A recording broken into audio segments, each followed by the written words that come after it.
अनुसार सब बातें आप ध्यान दो। जब इनकी परीक्षा हो ना, ये बातें भी पूछ लेना कि कितना सीख के गए हैं। 60,000 प्रश्न किए, 60,000, भूल मत जाना।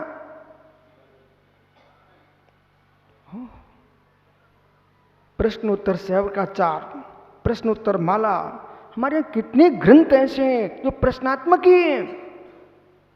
यहां पर भी शिष्य प्रश्न कर रहा है और कैसे कितने तरीके से प्रश्न कर रहा है। भगवान भन्ते पर द्रव्य का आलम्बन केवलम भवतुम कस्मात्। पर द्रव्य के ध्यान तो पर द्रव्य के आलम्बन से होता है, ठीक है ना। तो केवली के पर द्रव्य का आलम्बन कैसे? बहुत कायदे का प्रश्न है ना। ध्यान, ध्याता, ध्येय, ध्यान, ध्याता, ध्येय। ध्यान क्रिया, ध्याता पुरुष कर्ता, ध्येय कर्म जिसका ध्यान किया जा रहा है। तो ध्याता मैं, ध्याता मैं, ध्येय पंच प्रविष्टि, ध्यान किया जा रहा है। ये हुआ व्यवहार, ये हुआ द्वैत्य, ये हुआ क्या? द्वैत्य। पंच परमेष्टि का ध्यान करना है, द्वैत्य ध्यान है, सालंबन ध्यान है। ध्यान दो प्रकार का है, निरालंबन ध्यान, सालंबन ध्यान। जो निरालंबन ध्यान है मित्र, वो गृहस्थों के नहीं होता। निरालंबनम ध्यानम मप्रमत्यतीष्णाम बहिव्यापार विमुक्तानाम निर्गंत निर्लिंगिनाम। निरालंबन तो यध्यानम अप्रमत्यतीष्णाम, जो निरालंबन ध्यान है वो अप्रमत यतीश्वर से ही प्रारंभ होता है। वो कैसे मुनिराज? बाह्य व्यापार विमुक्तानाम, जो बाह्य व्यापार से रहित हैं। और कैसे हैं? निर्ग्रंथ जिनलिंगिनाम, जो निर्गंथ जिनलिंग से युक्त है, ऐसे वीतरागी अप्रमत्त गुण स्थानवर्ती मुनिराज को ही निरालंबन ध्यान होता है। उसके पहले सालंबन ध्यान। आज यहां पर दोनों की व्याख्या कर रहा है, निरालंबन और सालंबन। शिष्य का प्रश्न तो बढ़िया था, बोले ध्यान तो सालंबन होता है। अब वो तो क्या देख रहा है? ध्येय, पर ध्येय, पर ध्येय को देखेगा तो सालंबन। अरे मित्र, जहां ध्यान, ध्याता, ध्येय का विकल्प बच न जहां, वो क्या है? वो निरालंबन ध्यान है। वो निरालंबन ध्यान है जहां ध्यान, ध्येयता और ध्येय का विकल्प भी समाप्त हो चुका है। अब विचार करो, हम तो 1 घंटे में 2 मिनट शांत नहीं बैठ पाते। ऐसी भी कोई साधना है जिसमें जीव शून्य हो जाए?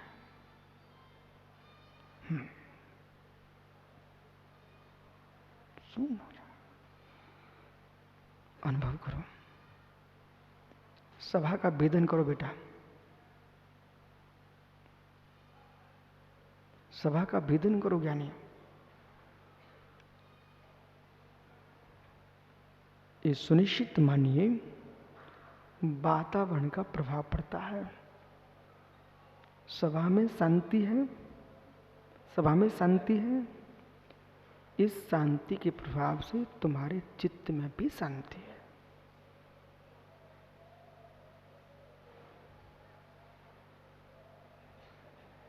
मैं बोला नहीं हूं, मैं आपका भेदन करा रहा हूं।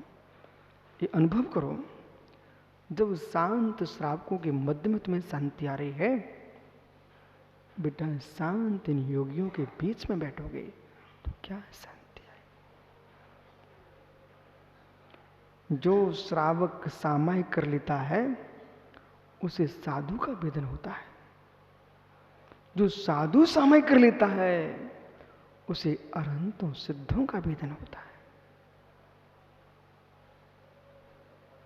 सामायिक होना चाहिए।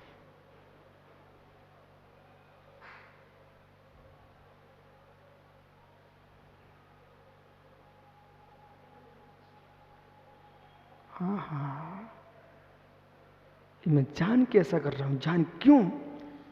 कि जिन रागी भोगी जीवों को ऐसा लगता है कि मेरे पास ही सब सुख है। अहो ज्ञानियों, तुम्हारे तुच्छ सुखों के सामने क्या तुम महिमा गा रहे हो? एक योगी के सामने तुम्हारा कोई तुच्छ सुख नहीं है।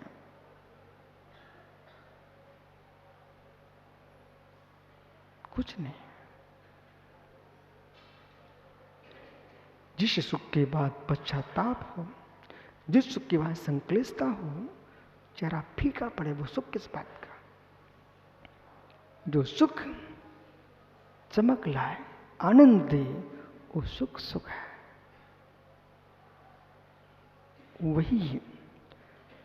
वही धन्य मुनि दशा।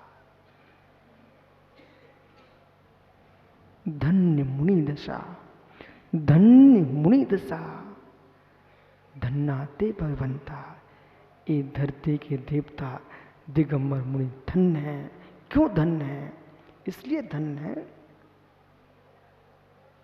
बालक, एक गरीब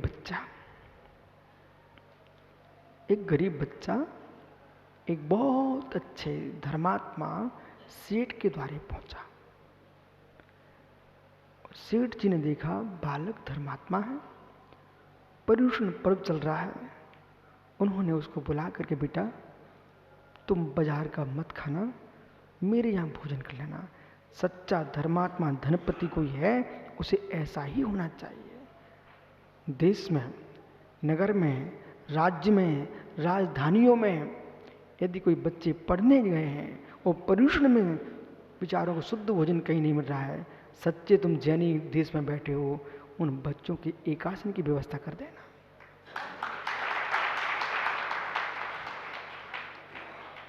भोपाल समाज करती है ऐसा।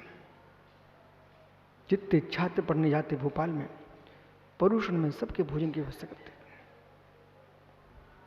मैं यहां जान के इसलिए बोल रहा हूं, आपको मालूम चले, पुनः सुनिए मैं क्या कर रहा हूं।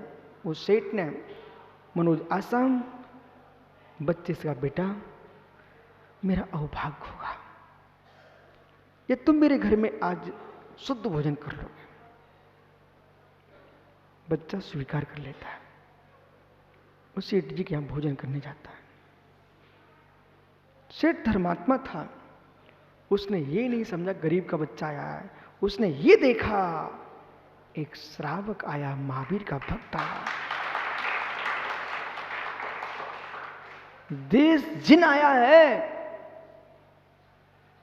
सुंदर थाल लगा करके वो स्वादिष्ट स्वासित, दो शब्द ध्यान रखना, स्वादिष्ट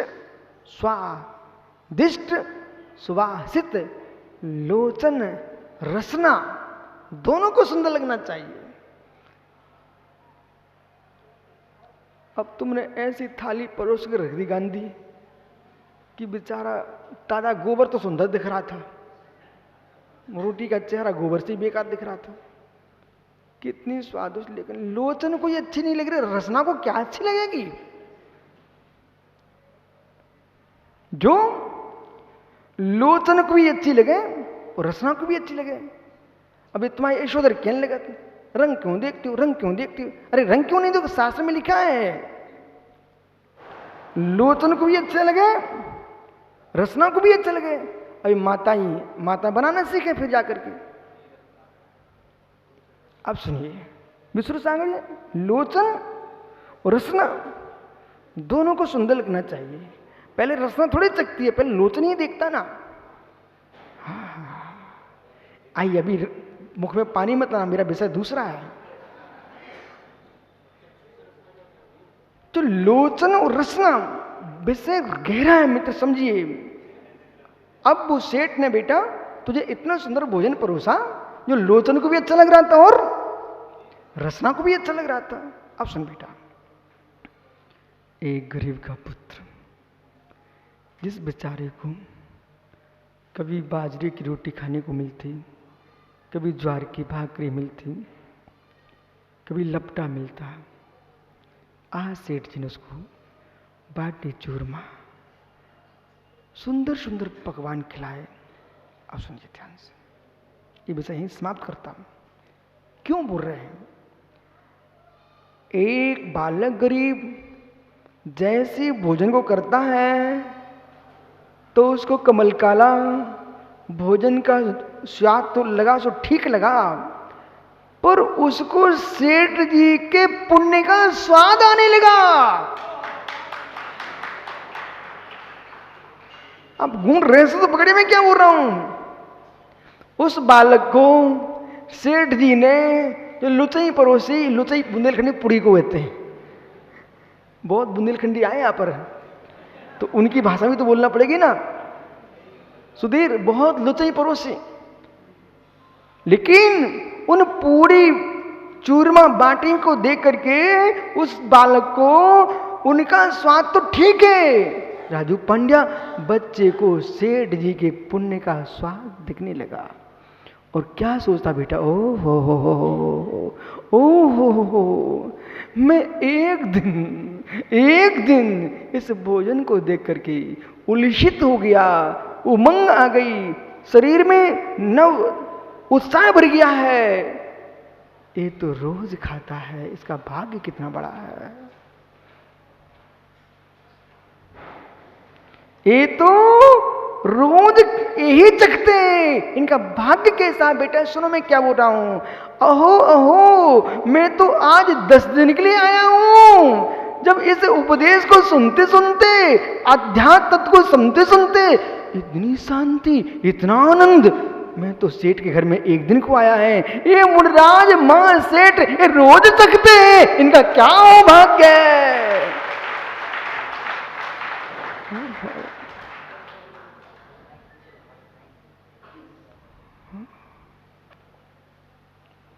अभी महाराज तुम्हारी महिमा तुम्हें मालूम नहीं है, मुझे मालूम है।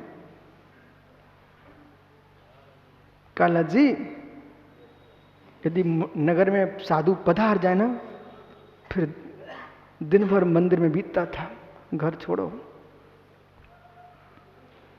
दिन भर मंदिर में, उससे परेशानी भी झेलना पड़ती थी। एक बार मालूम सुब्रसार क्या हुआ, मैं सुबह से गया, एक क्षुल्लक महाराज जी गांव में पधारे, उनकी सेवा में लग गया। स्कूल से सीधा बस्ता रखा और क्षुल्लक जी के पास।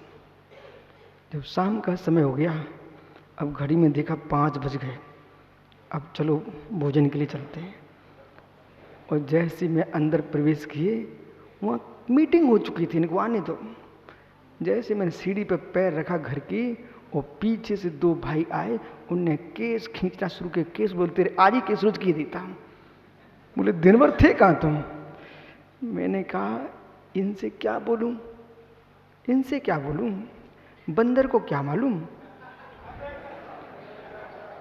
बंदर को क्या मालूम। अरे बंदर को क्या मालूम मित्र, बंदर को क्या मालूम मित्र, समझ श्रीखंड का स्वाद। वो कब बनाएगा श्रीखंड, कब खाएगा श्रीखंड, बंदर को क्या मालूम। अरे जो साधु के पास कहीं बैठे ही नहीं, गया ही नहीं, वो बेचारा बाहर से चिल्लाता है साधु नहीं साधु नहीं। अरे एक दिन तू जाके तो देख श्रीखंड का क्या स्वाद आता है। इलायची, दही, मिश्री, सम्यक दर्शन, सम्यक ज्ञान, सम्यक चारित्र, इससे बनता है श्रीखंड रत्नात्रय। इसका स्वाद योगी लेना जानते, भोगी क्या जाने बंदर का स्वरूप। ओ हो।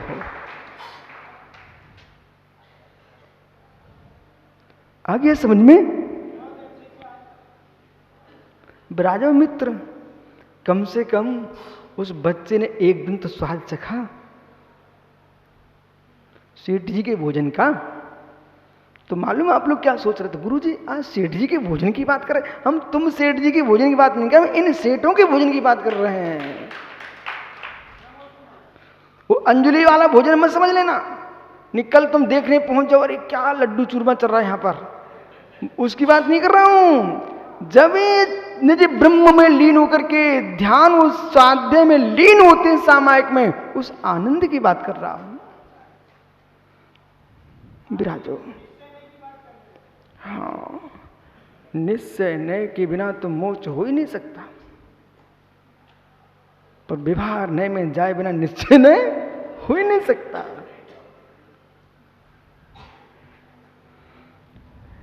केवली बनते शिष्य का प्रश्न देखो, वहां कस्मात केवली के आलम्बन के हिसाब, केवली नाम उपचारण ध्यानमिति बचना, केवली भगवान के उपचार से ध्यान है। क्यों? चित्त के निरोध का नाम ध्यान है, बराबर। चित्त के निरोध का नाम ध्यान है, बराबर। जब केवली के चित्त ही नहीं है, मन ही नहीं है, तो ध्यान कैसे? सुनते जाना, चित्त का निरोध ध्यान है। उत्तम सेन से, महात्माओं सु सुनाइए, उत्तम सेन से एकाग्र,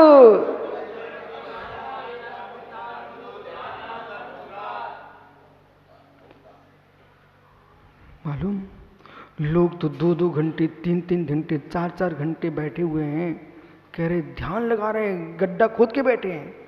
मित्र, उत्कृष्ट ध्यान का काल अंतर्मुहूर्त है। तुम बैठे बैठे चिंतन कर सकते हो, माला फेर सकते हो, प्रभु को देख सकते हो, शास्त्र चिंतन कर सकते हो। ध्यान का उत्कृष्ट काल तो मात्र अंतर्मुहूर्त है। जो कह रहे हैं ना 3 घंटे ध्यान किया, 4 घंटे ध्यान किया, ये श्वेत झूठ बोलने वाले लोग हैं।